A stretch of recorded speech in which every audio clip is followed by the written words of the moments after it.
Professor Gerard Pokoro. As an expert on spectrum management, could you tell us our programs, what will happen if Thailand or other country migrate from analog television to digital television? This is something very important, which is happening to television in general, the television industry and television channels. This change in technology from analog broadcasting to digital broadcasting allows the broadcasting of many more television channels. Just to give you an order of magnitude, the amount of radio spectrum which is used currently by one television channel can be used today or tomorrow by 6 television channels. So there is the possibility of multiplying the number of television channels by 6, so to say. So this is a very delicate situation for television, because we also have, so of course there's much enthusiasm about this among television people, because they are very creative, they want to create new programs, to have new shows. But also we have to keep in mind that the global amount of resources which is available to television channels is somewhat limited. Basically, you have three kinds of resources. If you take any typical country in the world, you have advertising, which is most often the main resource for television channels. You have government subsidies, sometimes based on taxes paid by viewers, and you have the various forms of television on demand, pay TV, etc. So, but this is a pie, but this is a pie which increases only slowly, because advertising, of course, can increase if you have a very interesting, very typical television channel, and it will attract advertisers. But on the other hand, you have, of course, the internet, which progressively grabs more and more advertising. So the resources available for television will be more or less stable or increase only slowly.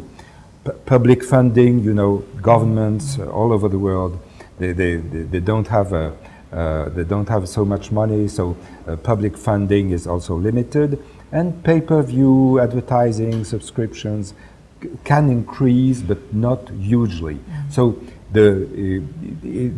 if technically it's possible to multiply the number of television channels by 6, the pie of resources, the amount of resources available for television will not be multiplied by 6. So we have to look at this very carefully. We have to make trade-offs, and there's a risk, and we see this already in some countries which have increased the number of television channels. The common observation is that each channel is getting poorer, because when you had 6 channels, for instance, now you have 24 channels, and the amount of resources, the money you can use to create programs, to create shows, this amount of money has been not multiplied but divided. So it's a very delicate decision. So one analog television, if they move to digital television, they will possibly allow another 6 new. Yes, another 5. So another 6 as a total. Another let's say 6 new digital television, and there will probably will be a huge amount of spectrum left. Yes. How exactly? Yeah.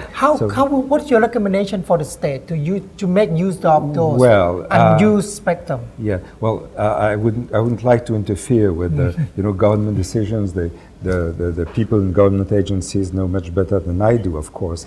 But if we look at the experience of countries which already have proceeded with this switch off from analog to digital, what they did is they struck a compromise, a trade-off. And For the trade-off, strangely enough, has been fairly similar in countries like Japan, the US, European countries.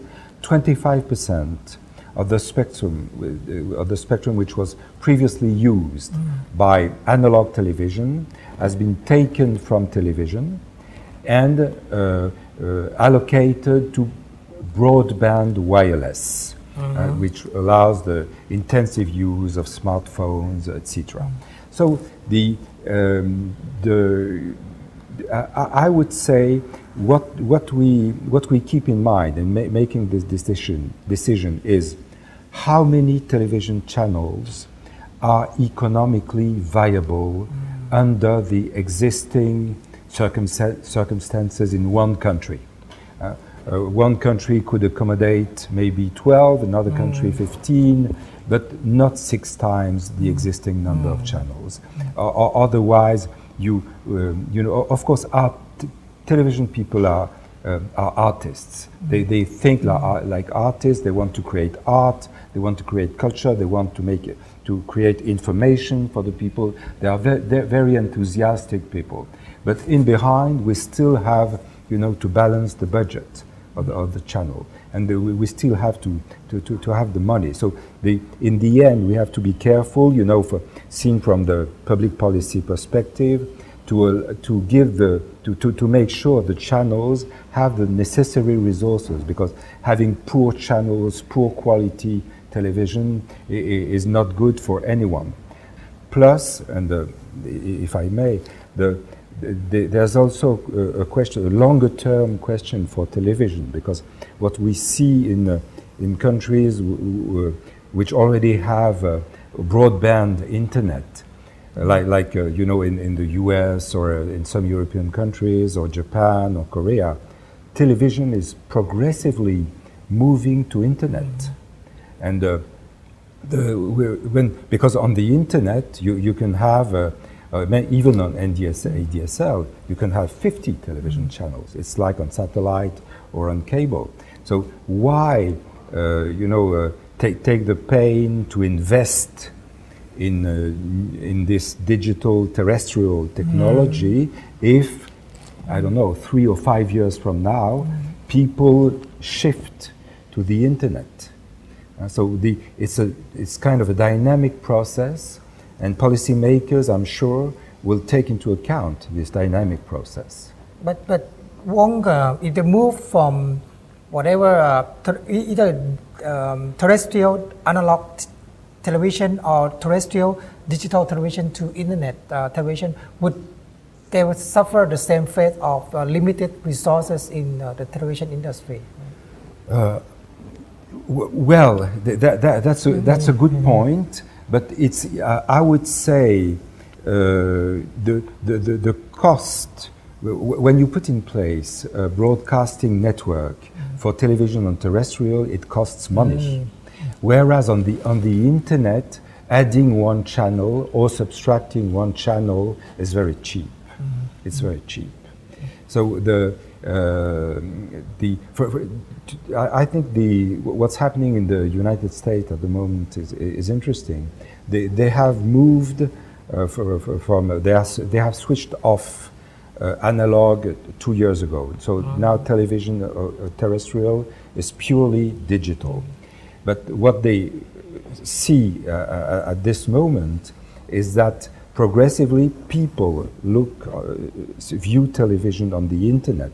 So the Federal Communications Commission, the US regulator, is putting in place some mechanism to allow televisions to free frequency bands they do not use anymore, and to get money from the proceeds of those frequency bands, knowing, and this is the other important point, that the broadband wireless is exploding, and the usage of smartphones, tablets, and etc. makes so that broadband wireless is exploding, and the amount of frequencies which can be used by broadband wireless is always increasing. So if we could find realistic and path for television to move progressively away from the radio spectrum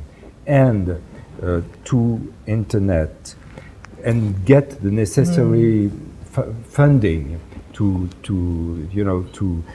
allow this transition, I think that would be very good. But if I may add just one thing, the one big problem I would say for television is that in many countries, and I think it's the case in Thailand, television broadcasters own their broadcasting networks. So they have, that's correct. So they have direct control on their broadcasting network, and they are free to broadcast what they want, which is perfect, necessary. When television is broadcasted on the internet, they talk to internet service providers, telecommunications companies, and they don't have the same level of control on what is broadcasted. And sometimes, one network operator can say, oh, this channel doesn't bring money to me, so we drop it. And this is not good. So if I would insist very much on this, if there's a shift progressively and over time from the way television is broadcasted now on terrestrial and under the direct control of television channels to the internet, there should be legal provisions which make sure televisions retain, the freedom and independence that they should absolutely enjoy in a democracy. What is experience now in Europe in terms of this? When they move to the internet television, will they still enjoy the same kind of independence they used to enjoy when they yes. terrestrial? So we've had the first stage where television free 25%, about 25% of its spectrum, and now in Europe and the US, regulators are considering free another 25% of frequency bands, and making sure with must-carry rules, for instance, and the necessary freedom. But I think we should go further, and the kind of regulation which is meant to preserve the independence of television should be reinforced now that they will shift to networks on which they don't have direct control. This is very important for our society. So I think it's safe to say that as the trend is, the television will move from analog to digital, and even internet television, it will allow the radio spectrum left by those migration to be used on other purposes, which could benefit the state and the people in general. Exactly. Okay. So, thank you very much. Thank you very much. Professor, thank you very much. Very pleasure to see you. Thank you.